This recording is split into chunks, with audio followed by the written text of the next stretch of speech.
afternoon. You're watching Business World Live here on One News. I'm Jes Delos Santos. Let's take a look at how the local bourse closed today, Monday.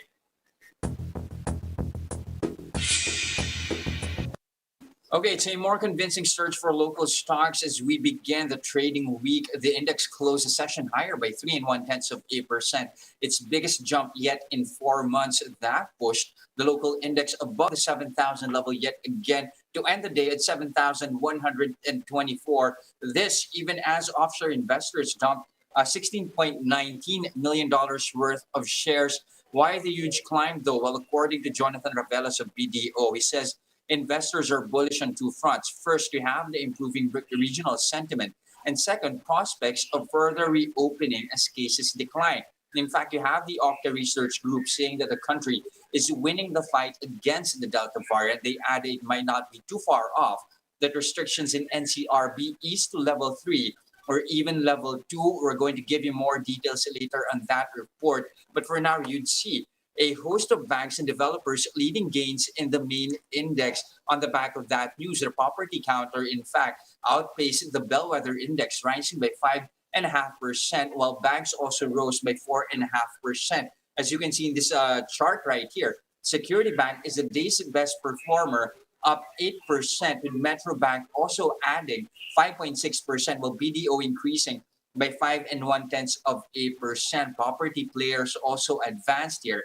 Ayala Land by 6.4%, SM Prime also higher by 5.7%, and Mega World also increasing 3.8%. We have to note, of course, a number of cinema operators, in fact, are also calling on the government to allow the resumption of operations here for cinemas, especially in Metro Manila. Also, you see here, Converge in the green, managing to stage a recovery after a 2-day decline, up by 7.1%. Wilcon, on the other hand, is the day's worst performer, bucking the rally here, closing lower by 13% to 30 pesos and 40 centavos a piece. That's after rising by 24% last week.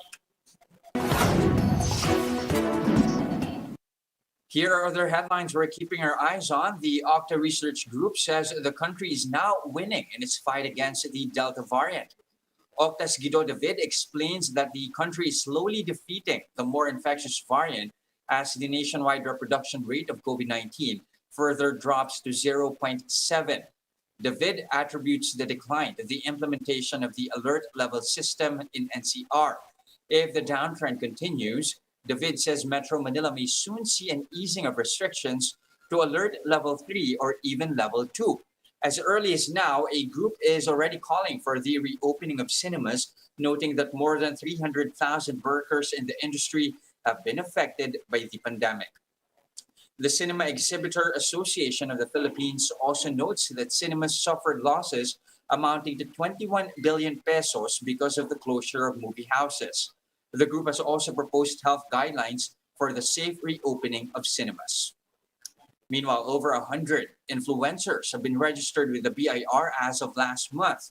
The Finance Department reports that 105 influencers and content creators registered with the BIR as of September 15, while almost 2,300 registered as online retailers and service providers. But the DOF has yet to disclose how much in taxes have been collected from influencers so far. Now, influencers generate income from posts on platforms like YouTube, Facebook, Instagram, and TikTok. The BIR considers them self-employed individuals or persons engaged in business as sole proprietors. Also, the Intellectual Property Office of the Philippines has teamed up with some government agencies like the Trade Department to help Filipino MSMEs protect their trademark in the foreign market. IPO Field Director General Roel Barbas said they are aiming to register around 100 MSMEs under the international treaty called Madrid Protocol by 2024. The Madrid system allows businesses or enterprises to register their trademarks with a single application, already providing protection in up to 125 countries. The DTI will be responsible for the review and endorsement of MSMEs eligible for the program. Since the Philippines' accession to the Madrid Protocol in 2012 until the end of 2020, The IPOFIL has only received a total of 436 local applications, of which only 154 are small entities. The low rate is attributed to the lack of financing and know-how on the process for international trademark application.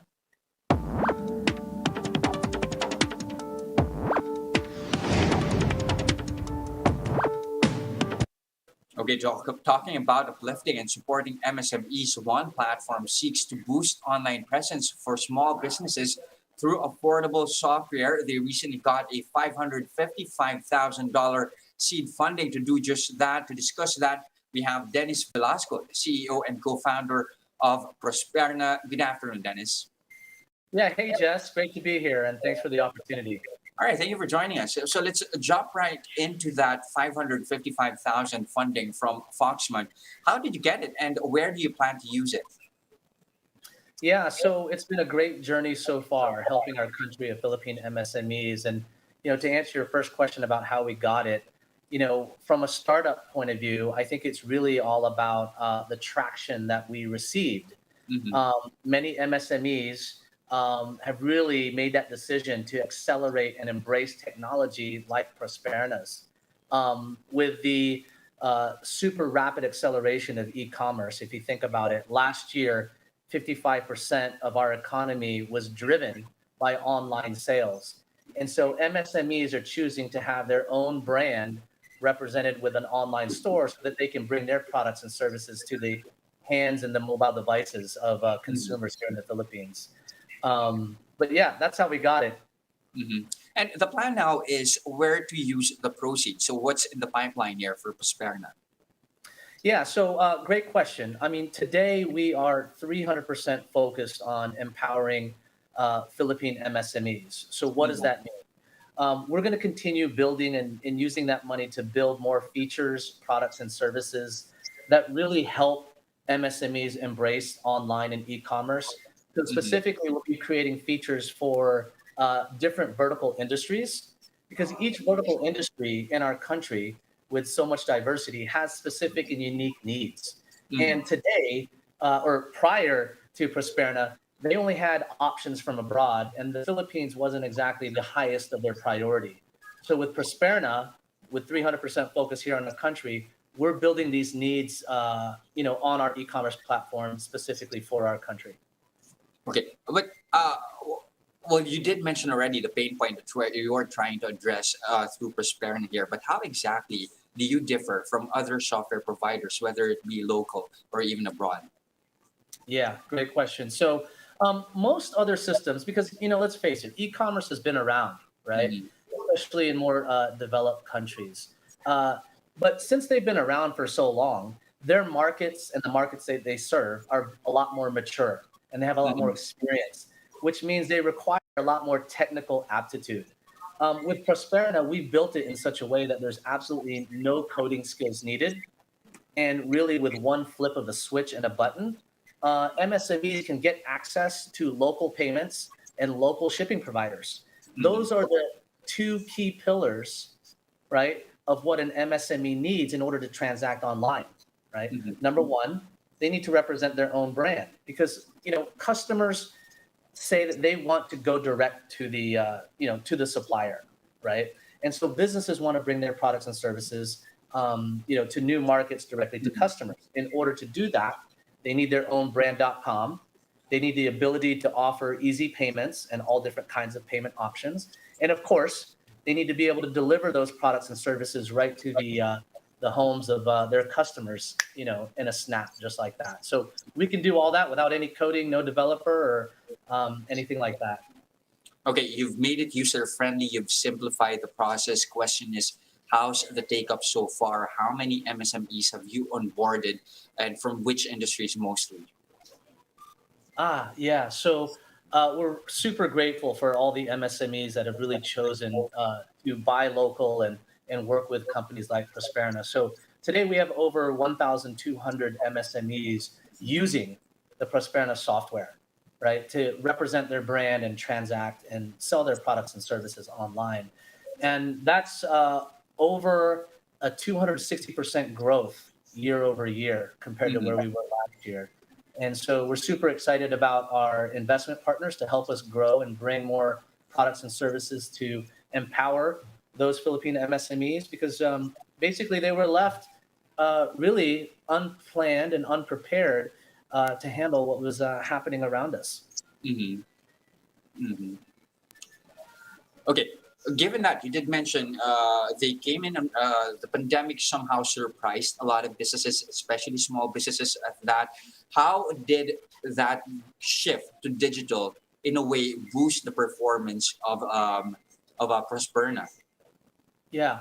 So some of the if you look at the top three industries here in our country, because we're a highly consumer consumption driven economy, right? Mhm. So let's take for example the number one was the food and beverage industry.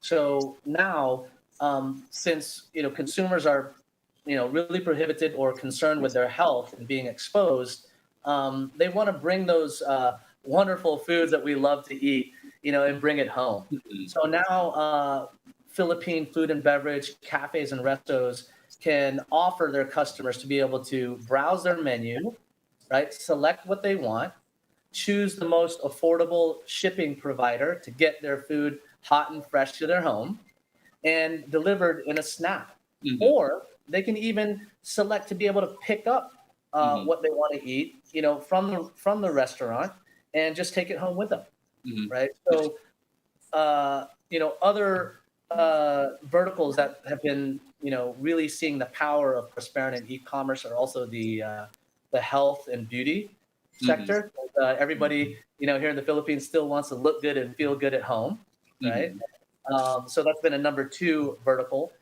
because those are, very highly sought after products and services, right? Then of course, third is still, fashion, clothing and apparel and home accessories Mhm. because we're spending so much time at home.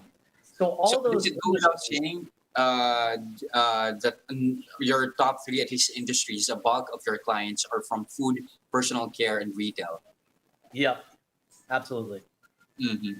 Okay, now what are the plans here? How do you plan to scale up? Are you focusing more on the local market? And also, is the take up similar across the country based on geography, or it's still primarily Metro Manila centric? Oh, great question. So, our growth plans are to continue focusing on the Philippine market, right? Today we have, 1.5 million registered MSMEs, and then an estimated 15 million unregistered MSMEs, and they all need help. Technology has proven that it can help any business of any size, as long as it's affordable and easy to use, create a more efficient, more repeatable business that can help them access new markets. So similar to us, our plans are to expand. So we are going to be planning and already have customers in areas like Davao, Cebu, Mindanao, because while there's certainly a lot of business here in the NCR, as we all know, the Philippines is highly populated almost everywhere, and I would say almost 70%, in my opinion, is of the opportunity is actually outside of NPR. So, we want to be the number one, e-commerce platform of choice for Philippine MSMEs, and looking forward to the future. Okay, given that, what's your growth target for the year? Yeah. So currently today, we continue to plan our expansion to triple digits by the time we end this year. Mhm. So we look forward to announcing some exciting news as we go into, believe it or not, in less than 90 days, we'll be into 2022. So Mhm. stay tuned for more. All right, that's something we're going to keep an eye on. Thank you very much for your time this afternoon. Prosperna CEO and founder Dennis Velasco. Thank you, Dennis. Thanks, Jess. And those are the biggest stories this trading day, October 11, 2021. Catch Businessworld live again tomorrow at 9:30 a.m. for the market open and 3:15 p.m. for the market close. I'm Jes Delos Santos. We are One News. Mask on, wash hands, and stay safe, Philippines.